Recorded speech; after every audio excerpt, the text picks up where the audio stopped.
औरंगज़ेब का गुरुजी को दिल्ली बुलाना और गुरुजी का राम राय को भेजना। दारा शिकोह का गुरुजी के पास गोइंदवाल ठहरना और ताज तख्त की गुरुजी से आशीष लेनी सुनकर औरंगज़ेब गुरुजी के विरुद्ध बहुत भड़का। उसने उसी समय बड़े गुस्से के साथ चिट्ठी लिखकर हलकारे के द्वारा भेजी कि जल्दी दिल्ली आओ, मैं आपको मिलना चाहता हूँ। इस चिट्ठी के मिलने पर अपने प्रमुख सिखों से सलाह करके गुरुजी ने अपने बड़े लड़के राम राय जी को भी सभी शक्तियाँ देकर कहा कि अपनी रसना से जो वचन करोगे वह ज्यों का त्यों पूरा होगा। निडर होकर रहना और गुरु घर के वचनों के ऊपर सदा दृढ़ रहना, अपने धर्म से कभी नहीं डोलना। इस तरह पिताजी की आज्ञा के अनुसार जब दिल्ली जाने के लिए राम राय जी के लिए रथ तैयार किया गया, तो आप जी ने पिता गुरु जी के वचनों को परखने के लिए घोड़ों के बिना ही रथ खड़ा देखकर उसमें बैठकर कहा कि चल भाई, चलने से पहले गुरु पिताजी की परिक्रमा कर ले। राम राय जी के इन वचनों के साथ ही रथ चल पड़ा और गुरु जी की परिक्रमा करके अपने ठिकाने आ खड़ा हुआ। इस तरह राम राय जी को यकीन हो गया कि पिता गुरु जी के वचनों में पूरी शक्ति है। तदुपरांत रथ के घोड़े जोत कर राम राय जी कुछ दिनों में अपने सिख सेवकों के साथ दिल्ली पहुंच गए। बादशाह ने राम राय जी का डेरा मजनू के टीले लगवाकर शाही खजाने से भोजन और आवास की आज्ञा दे दी। तदुपरांत औरंगजेब रोज ही आप जी को अपने दरबार बुलाकर कोई न कोई नई से नई करामात दिखाने के लिए कहता और बहुत प्रसन्न होता। बेशक श्री राम राय जी ने अनेक ही करामात बादशाह को दिखाई, परंतु उनमें से कुछ 12 ही प्रसिद्ध हैं। इनका ब्यौरा सूरज प्रताप ग्रंथ में भाई संतोख सिंह जी ने विस्तार पूर्वक दिया है। इन करामातों को देखने से औरंगजेब बाबा राम राय जी का बहुत सत्कार और आदर करने लगे।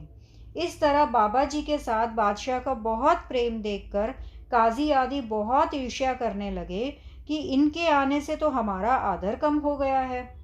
एक दिन इन काजियों ने सलाह करके बादशाह को कहा कि जहाँपना इनके बड़े गुरु नानक देव जी ने अपनी वाणी में इस्लाम धर्म का खंडन किया है, तो इनसे पूछा जाए कि मिट्टी मुसलमान की क्यों कर जलती और रोती है।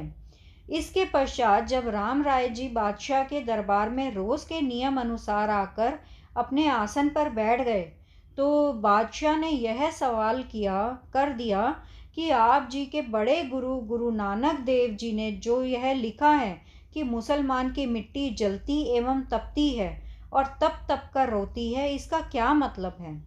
बादशाह से यह बात सुनकर राम राय जी ने सोचा कि अगर मैं इसको सच्ची बात बता दूं, तो यह इनकी शरअ के विरुद्ध होने के कारण बादशाह मुझसे नाराज़ हो जाएगा, जिससे मेरी सारी इज्जत जाती रहेगी, सब बनी बनाई मिट्टी में मिल जाएगी। इस समय इनको टाल देना ही ठीक है। यह विचार करके राम राय जी ने कहा कि बादशाह सलामत, गुरु नानक साहिब जी ने मिट्टी बेईमान की कही है, मुसलमान की नहीं कही। बेईमान सब मज़हब में होते हैं, आगे जाकर बेईमान दोज़ख की आग में सड़ते हैं। इस बात से बादशाह और उमराव काजी सब खुश हो गए कि यह बात तो ठीक है, बेईमान सभी मज़हब में होते हैं और दोज़ख की आग में जलाए जाते हैं। गुरु जी का राम राय जी को त्यागना। जब यह बात दिल्ली के दरबारी सिखों ने सुनी, तो उन्होंने तत्काल ही सारी वार्ता लिखकर एक सिख के हाथ गुरु जी के पास कीरतपुर भेज दी। गुरु जी यह चिट्ठी पढ़कर कि राम राय जी ने गुरु नानक साहिब जी की वाणी की तुक मिट्टी मुसलमान की को गलत बताकर मिट्टी बेईमान की को ठीक बताया है, तो गुरु जी ने वचन किया कि राम राय ने बादशाह की खुशामद करके गुरु नानक साहिब जी की वाणी को गलत बताकर बदल दिया है, इसलिए राम राय अब हमारे माथे न लगे। फिर जो सिख उसको मानेगा वह हमारा सिख नहीं होगा। इस बात का जब राम राय को पता चला कि गुरु पिताजी ने उसको त्याग दिया है, तो वह अपनी भूल बख्शवाने के लिए गुरु जी के पास कीरतपुर आया। परंतु गुरुजी ने कहा कि तुमने तुर्क की झूठी खुशामद की है, हम तेरा मुंह देखना नहीं चाहते, तू जहाँ से आया है वहीं चला जा। यह उत्तर सुनकर राम राय जी वापस दिल्ली चले गए और बादशाह को जाकर बताया कि मेरे पिताजी ने मुझे तुम्हारे पास रहने का कारण त्याग दिया है, इसलिए आप मेरी सहायता करो। बादशाह ने कहा कि जिस जगह चाहो मैं तुम्हें रहने के लिए घर बाहर तैयार करवा देता हूँ। करामाती होने के कारण राम राय जी ने पहाड़ों में एक जगह पसंद करके बताई, जहाँ औरंगजेब ने उसे रहने के लिए बहुत सुंदर मकान बनवा दिया और गुजारे के लिए जागीर भी दे दी। यह स्थान पहाड़ों में होने के कारण राम राय जी का देहरादून प्रसिद्ध शहर है। गुरुजी ने जंगल प्रदेश को जाना। जंगल प्रदेश मालवे की संगत की प्रार्थना को स्वीकार करके गुरुजी कीरतपुर से चलकर करतारपुर के रास्ते मालवे प्रदेश को गए। मालवे के सिखों ने गुरुजी की बहुत सेवा की। जिस जगह भी गुरुजी गए वहीं पर बहुत भारी दीवान लग जाता, कथा कीर्तन से नर नारी की भीड़ हो जाती। एक गांव से सिख आकर प्रेम से गुरुजी को अपने गांव ले जाते और फिर दूसरे गांव। इस प्रकार ही जब आप जी भाई रुपेके और कांगड़ आदि गांवों में ही विचरते हुए सिखों की मनोकामनाएं पूरी करते हुए महाराज गांव आए, तो महाराजकों ने आप जी की बहुत सेवा की।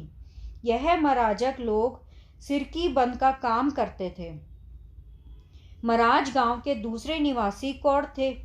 वे इन महाराजकों को अच्छा नहीं समझते थे और उनकी औरतों को कुएं पर पानी भरने के लिए आई को मजाक करते रहते थे। इसलिए महाराज के कौड़ियों से बहुत तंग और दुखी थे। उन्होंने इकट्ठे होकर गुरुजी के पास प्रार्थना की कि हमारी सहायता करो। गुरुजी ने महाराजकियों से कहा कि आप आज ही अपना परिवार और घर का सामान लेकर यहाँ से निकल जाओ और जहाँ रात पड़ जाए वहाँ ही निवास करके अपने रहने के लिए घर बना लेना। विघ्न पड़े तो गुरु नानक साहिब जी ठीक करेंगे। गुरु जी का वचन मानकर महाराज के अपने परिवार सहित घर का सामान लेकर वहां से निकल पड़े और जाते जाते जब संध्या पड़ गई तो खुली जगह देखकर डेरा करके बैठ गए। इस जमीन के मालिक चौधरी जैत को जब यहाँ इनके निवास करने की खबर हुई तो उसने इनको यहाँ से चले जाने के लिए कहा, परंतु महाराजकों के मुखी काले ने कहा कि हम यहाँ गुरु जी के हुक्म से गुजारा करने आए हैं, आपकी ज़मीन लेने नहीं आए हैं। परंतु जैत ने उनको कहा कि आप यहाँ से अभी अपना आवास उठाकर कूच कर जाओ। किंतु जब काले वहाँ से उठने को तैयार न हुआ तो जैत ने काले पर बर्छी से वार कर दिया, जिसके उत्तर में काले ने अपनी तलवार का एक ऐसा वार किया कि जैत को कंधे के नीचे से कमर तक घाव हो गया। इस प्रकार जैत की मौत से महाराजकों का दबदबा बैठ गया।